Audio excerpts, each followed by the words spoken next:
All right, so I have a new microphone and we're going to see if you guys can hear me. You have to move this over just a little. If that's going to hold. Here we go. That might be better. All right, so hello, hello, hello. Hey, Miss Jen, how are you? Can you hear me okay? I got my new microphone set up and I want to make sure that you can, that I'm nice and clear. If not, I'm going to unplug it and just go with what's on the uh, laptop. But I am your hostess, Coach Kelly Tammy, out here in beautiful San Diego, California. It's a little overcast today, but this is my regular spot. Let's talk about it. And today I want to talk about celebrating the journey. Uh, we get, hey, Susu, we get so caught up in the destination. And I'm going to share this from my personal experience over. Okay, good. Um, I'm going to talk about my personal experience over this last weekend because I feel like it's very prevalent, and um, I'm going to call myself out. And I cannot be a good life coach or a good friend or whomever to who that I'm talking to if I'm not able to walk my talk when I am coaching you or just being a friend or whatever.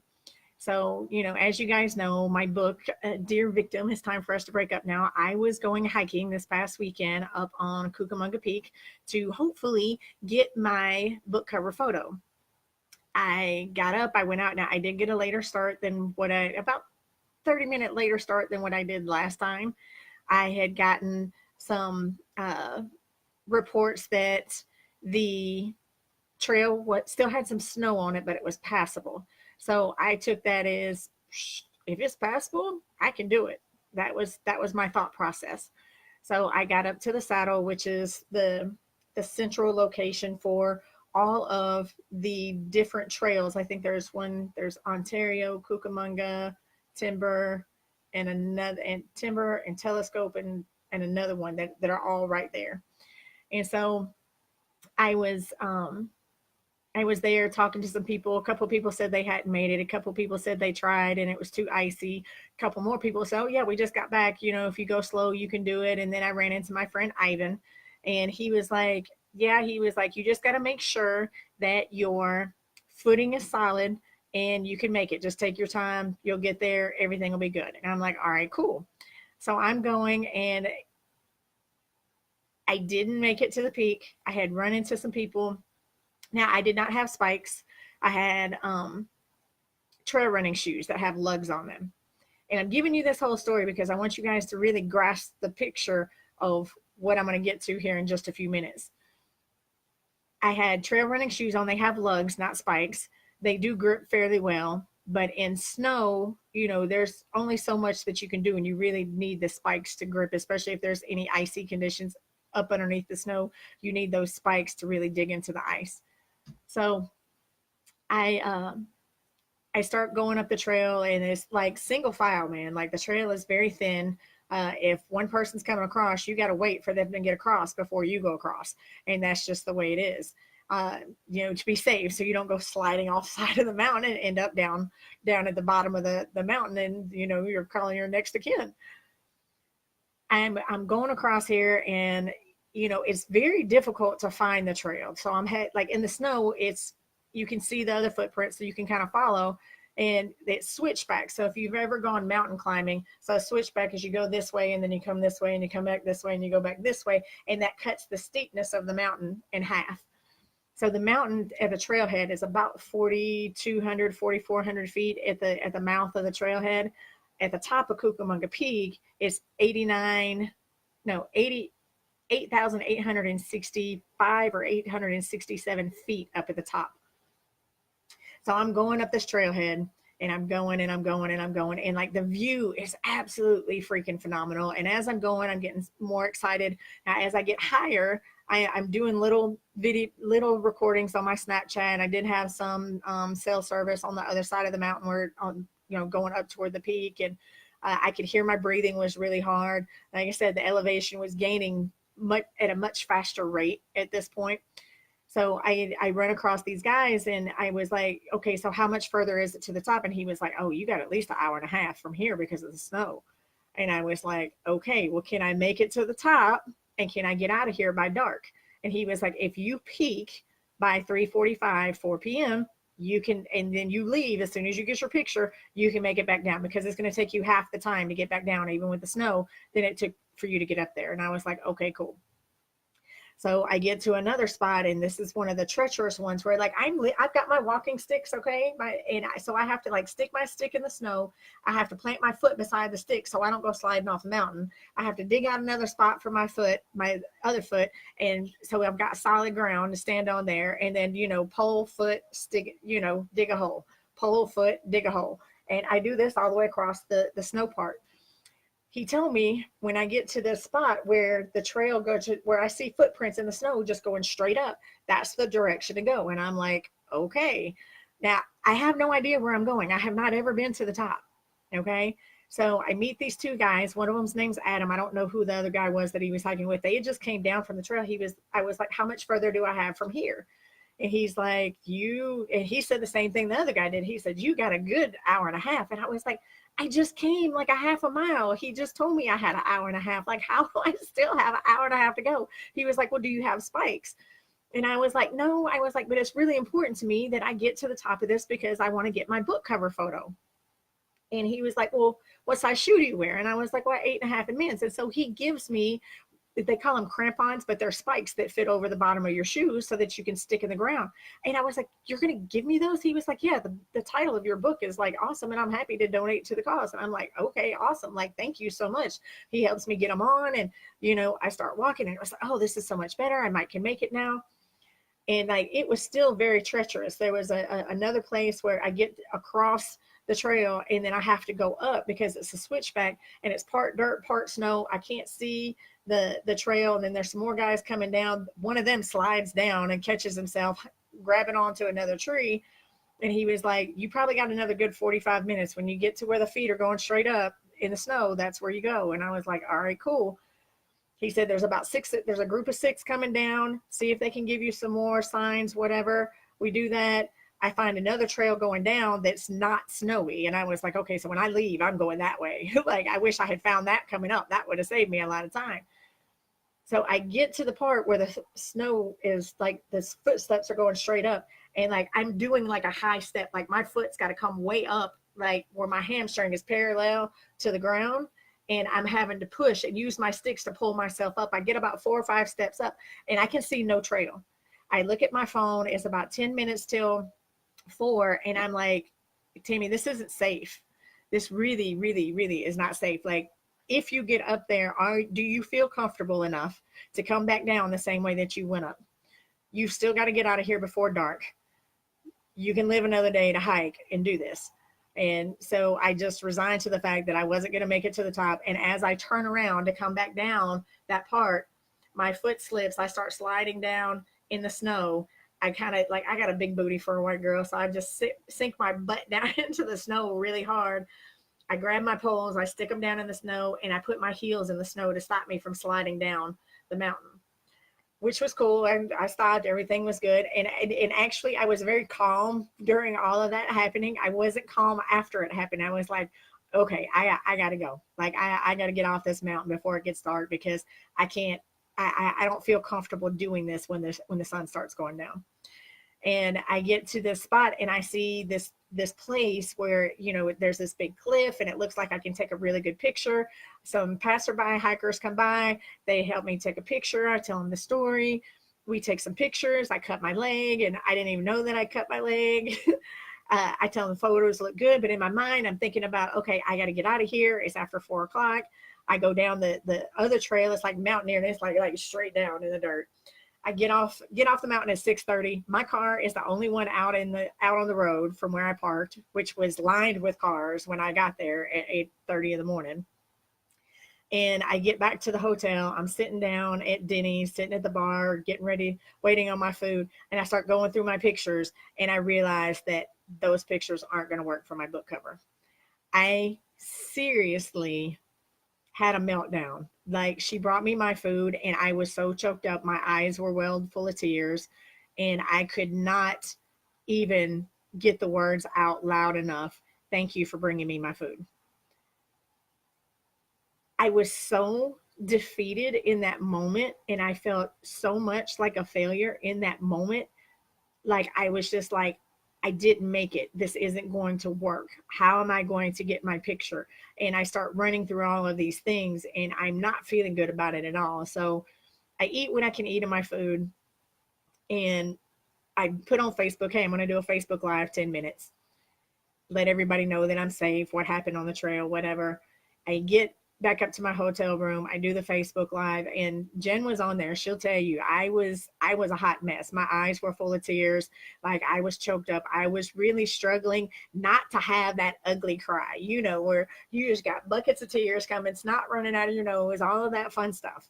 All right. I was thinking about changing the concept of my book cover, which everybody that was on my Facebook Live is like, no, you are not changing that. Like it'll work out. Just, you need to sleep on this. Like you're just upset because you didn't do it. And I was very upset because I didn't attain the goal. Like that, I went for a purpose. The purpose was to get to the top of that mountain and get that picture. And that was it. There was no other exception. There was no other thought in my mind that it was gonna happen any other way. And so everybody kind of, they were super sweet and kind of talked me down off the mountain, off my cliff that I was on in my head. And I knew there was not anything that I could do other than just like try to be quiet, like do some meditation, silence my mind. And back in the day when something like that would happen, I would have been crying, I would have gave up, I would have been angry, which I was angry at myself. I'll admit that. I was beating myself up really bad. But back in the day, it would have taken me 2 weeks to recover from that thought process, from that momentum that was going on. I would not have been able to turn that around very quick. A friend of mine, Mallory, who was also on the Facebook Live, he put me in a 3-way chat with him and one of his friends. So now I have a photographer to go with me the next time that I go. I get in the shower and I don't want to feel anything. I want my thoughts to stop. I want my body to quit hurting because I did 35,000 freaking steps on Saturday. My feet hurt. My feet look like Cabbage Patch Kids. My ankles were all swollen up. My toes look like Vienna sausages. It was hilarious. But I got in the shower. And I was just like, I just want the water to beat down on me, and I just want quiet. I just need quiet right now. And so I'm in there, and the shower's beating down on my shoulders, which I needed after carrying that heavy backpack. And I hear this thought: your story's got to come full circle. I was like, my story's got to come full circle. What does that mean? And I know better than to let that run away. So I got my mind quiet again, and I'm sitting there and I'm just letting the water beat down, and that thought comes again. You've got it. Your story's got to come full circle. And then the next thought was your mom's birthday. My mom's birthday is May 24th, which is a Friday. My mom is a big catalyst in my life, and she's the reason I am who I am today. She was the catalyst for me to learn how to use the art of forgiveness, to forgive not only her for the things that she did to me and allowed to happen to me, but also for me to be able to forgive myself for the decisions that I made in moments where my emotional state was controlling me and I wasn't controlling my emotional state. A friend of mine, Lamar, got on my phone, and he was like, because I told him, I was like, I want to cry right now because these photos are not it. And he was like, do you realize what you just did? He was like, you went 8,200 foot elevation on a mountain by yourself out in the wilderness as a female. Most men don't do that unless they've had some kind of military training. A female who's only been on that mountain one time, never done that type of hike, never hiked in the snow, didn't know where you were going. You haven't been to the top. You had no clue what was going on. You were just determined, I'm going to do this. Like, you can't discredit your journey because you didn't attain the goal. You can't discredit your journey because you didn't reach the destination. It's not that I didn't reach the destination, it's just the destination isn't here yet. It's not time for the destination. Just like a woman that just found out she's pregnant, she can't have the baby tomorrow. My mom being the biggest catalyst in my life for all the things that I have gone through, all the things that I have overcome, all the things that I have learned, and the life coach that I am now, because I've had to learn how to be a better me. I had to teach me how to be a better me. I had to teach me how to not let my emotions run away with me. I had to learn how to control my emotions and do all of these wonderful things. And I thought that when we were at our leadership retreat in Norway, when I scattered her ashes, that that was the closure of that chapter of my life, that that was the final piece that I needed to the puzzle in order to move forward. Because it was just last year when I got to California that I finished my book. And it took me, 90 days after I got moved into my current living situation that I finished my book. Me going up on that mountain on her birthday, one, all the snow and ice should be gone. If there is some, it should be very minimal. Will be the final closure to that. It'll be the final piece of the puzzle. And I can tell you right now, I'm an ugly cry when I get on that peak. It's going to happen. I can tell mom I love her. I tell my mom I love her all the time. But I can just say, this is finished. I can finally close this chapter of my life. I can finally close this chapter of my book. Or maybe that's a whole book that's got to be closed. You know what I mean? And now I'm starting a new one. I'm starting on a new journey. I am beginning a new life, not only for myself, but for all of the people it is that I'm going to help. And I wanted to share this with you because I gotta own my truth right here, man. I was in full on judgment mode of myself. I was kicking my own ass because I did not make it to the top of that mountain. The athlete in me doesn't like to lose. The athlete in me doesn't like to fail. And that's where I went. I went to my training. I went to my athletic mindset. I went to you always win. And I'm telling you, I always get what I want. Like law of attraction, I would consider myself pretty much to be a master of that right now. Like I always get what I want. I know where my emotional state is. I know where my focus is. Like I always get front row parking. I literally at the gym, at the grocery store. My daughter will attest to that. When I was back home in Birmingham, she got in the car. We're going down Highway 280, which is worse than California traffic any day of the week. And I told her, I was like, well, traffic won't be a problem. She was like, what do you mean? She's like, Mom, we're on 280. And I was like, just watch. We're not going to hit any red lights. And then we're going to get front row parking when we get down here. And it happened exactly like I said it was going to happen. She will call me now and say, Mom, can you move traffic for me like you did when you were home? So I always get what it is that I want. And I know that's something in most people's eyes thinking about, oh, she is front row parking all the time. Like, how is that significant? How many times have you pulled into the mall and it's pouring down rain and you had to park at the back of the mall because somebody pulled out in front of you at the red light before you turned into the parking lot? And because of your emotional state at that moment, the farthest parking spot was the only one that you were going to find available because you weren't in the mindset to say, oh, you know what, it's going to be a good day because I always get front row parking. Somebody's going to pull out just in time and I'm going to have that front row spot so I don't have to get soaking wet going into the mall or to the grocery store or going to pick up my kids. My mindset every day, my intention every day is on my way to work, I'm not going to hit any red lights. If I do, they're going to turn green and I'm always going to get a front row parking spot. And I always get a front row parking spot. Do you know what I mean? It is what it is. And I know that that's my expectation. And so my expectation on Saturday was for me to hit that peak. And when I didn't hit that peak, I didn't attain my expectation. And I immediately reverted back to the old Tammy and I started beating myself up. That's not who I am. And I got to walk my talk. And so I had to check myself at the door and it's like, your story's got to come full circle and then it's all going to work out.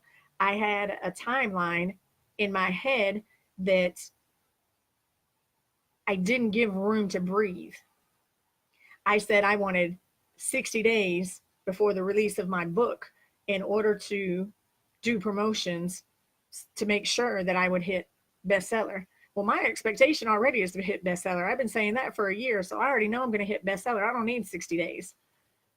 I know that when my book cover comes out and the promotions and stuff it is that I do with the help of my friends and my family and uh, in the universe and God's source, higher power, inner being, that my book is going to hit bestseller and it's going to be amazing. And that's my expectation. That is my belief. And I know that with everything that's within me. And I had to, like I teach my clients, I had to let go of the how. I had to let go of my rigidness. I had to stop judging myself because the step I took didn't get completed. I had to remember that I did the right thing. I had to be safe. I didn't know where I was, and I had to make it off that mountain safely. I had to make it off that mountain before dark because I didn't have light. And I wasn't sure that I could find the trail in certain places because it's not marked very well um, if I didn't have adequate light. So, and there's places where I got to hike through water and it's slippery and the chances of me getting hurt and there's nobody else on the trail, it could have been very great and it's not worth the risk. Uh, so I did all of the right things and I had to celebrate my wins. I had to celebrate that journey. I had to celebrate all it because like I said, I went the highest I've ever been on a mountain ever. I did that hike. I did that mountain climb by myself. I had to celebrate that journey and all the life lessons that came along with it and not beat myself up because the goal has not been attained yet. The goal will be attained. So with the help of Mallory, I now have I have a life coach. I have a photographer that's going to go with me. And my friend Ivan, who is experienced at hiking that mountain, he goes up there all the time. He's going to go with me too. And so now I've got these wonderful people. They're going to go and make sure that I get my picture for my book cover.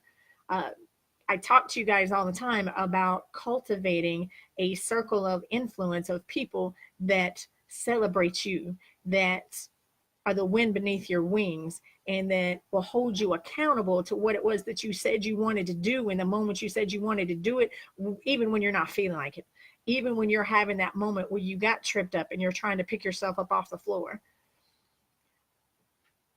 There are so many people that say, you know what, I love a challenge, but I don't like change. You can't love a challenge and not like change. They're the same word. I put it up in the show notes up at the top, up in the description. If you take a pen, if you got a pen and paper right now, I want you to write out the word challenge. CHA and then put a dash, LLE and then put a dash, and then NGE. Altogether, that is challenge. Take out the LLE and you have change. You cannot complete your challenge without change. Sometimes that change is mental, sometimes that change is emotional, sometimes that change is both, sometimes that change is moving and changing your physical location. Me moving to California was one of the best decisions I ever made in my life. That was my challenge, which also encompassed my change. My change became a new challenge. So now it was time to finish my book. That was my challenge. And in order to do that, I had to grow as a writer. I had to grow as a person, and that cultivated more change in my life. I have changed and overcame and completed so many challenges in the less than year and a half that I have been here in California that I have to pinch myself sometimes and like, damn, Gina, you did that. You know what I mean? I have to remember to celebrate me in all the steps that I take and everything it is that I put in front of myself to do. And I would challenge you to accept the challenge of change because they go hand in hand. If you want a better life, the challenge is to change. If you want a different life, the challenge is to celebrate the journey, even the ones where you fall down and you skin your knee and you have to get back up. If you want all of the things, all of the wonderful things in life that you say will make you happy, the challenge is to be happy now and let all of those things come to you. Change is the only constant thing in this life. Every second that ticks away, something is changing.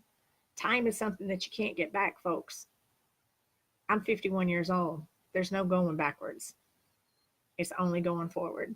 And all the things that I have set out in front of me are amazing and beautiful and awesome. And I know that I'm going to be pushed outside my comfort zone. I know that the challenges that will come will help me change and make me a better person. I see the person that I am, and as great as I think I am, I know I can be better. I know there are places in my life that I need to fine tune. I know there are places in my emotional status that, as cleaned up as I got them, I still have my moments, and that's human. And I'm okay with being human. I just can't live in that human moment and let the world and my emotions and other people's opinion of what it is that I'm doing beat me up. And like I said, I'm so thankful for the circle of friends and the circle of influence that I have cultivated over the last, I would say, since 2015, 2016. Actually, you know what? I started on my personal development journey in 2010. Those first 2 years were hell for me. I passed my personal trainer exam, and that's where the changes really started happening. I changed my body from 2010 to 2012, but I didn't do anything with my soul work. I didn't do anything with my healing. I didn't do anything with my heart. I didn't do anything with my emotional state. I just changed my body and it looked amazing, and that was great. But there's more to me than just a body. I have a heart, I have a mind, I have a soul, I have an inner being, I have God's source, higher power, I have intuition, I have potential. I'm powerful, I'm beautiful, I'm strong, I'm amazing, uh, I'm awesome. And all of these things that have come out of those changes that I've made since 2012 helped me cultivate the circle of people that I have right now, that when I have those moments, because as Abraham Hicks would say, I was humaning, they don't let me stay in that humaning moment very long. They pick me up, they dust off my knees, and they tell me to get my head screwed on straight and carry on. They're the wind beneath my wings. They love me through my pain. They allow me to have my moment and then tell me to get my head out of my ass. And that's what I need. Because there are times I'm going to act a donkey, and it is what it is. I'm human. I just have a lot of power inside this human little body, just as each and every one of you do. I'm not special. All of you are special. And you have the same abilities and the same power and the same potential that I do. You just have to look at yourself in a different way and quit looking backwards, man. Like, it's okay to glance back and see your journey if you can see the path that led you to your greatness where you are right now. If you're looking back and you're trying to connect the dots and all you see is pain and hurt and you have to relive that, you're not ready. That's when you need to reach out to a life coach. That's when you need to reach out to a counselor or a friend or somebody that can help give you an outside perspective, because you're still caught up in your soul that's still hurting and healing. You got to do your soul work. Quit taking on other people's garbage and calling it your truth. I did that for a really long time, and that's a really dangerous slope to live on. Other people's opinions of you, they didn't buy a VIP ticket in your life. Escort their little happy ass right back up to the nosebleed section where they belong, and you come back down and you take your spot on your stage of life, and you continue on with what it is that makes you happy. You are responsible for you and you only, and not anybody else. And can't nobody take that from you. You are responsible for your happiness. You and only you, and can't nobody take that from you. You and only you are responsible for your joy, and can't nobody take that from you, unless you choose to allow them to do that. And then you're giving away all of your power. That, my friends, is never a good turnout. And that's where your challenge is to change. That's what my book, Dear Victim, It's Time for Us to Break Up Now, is all about.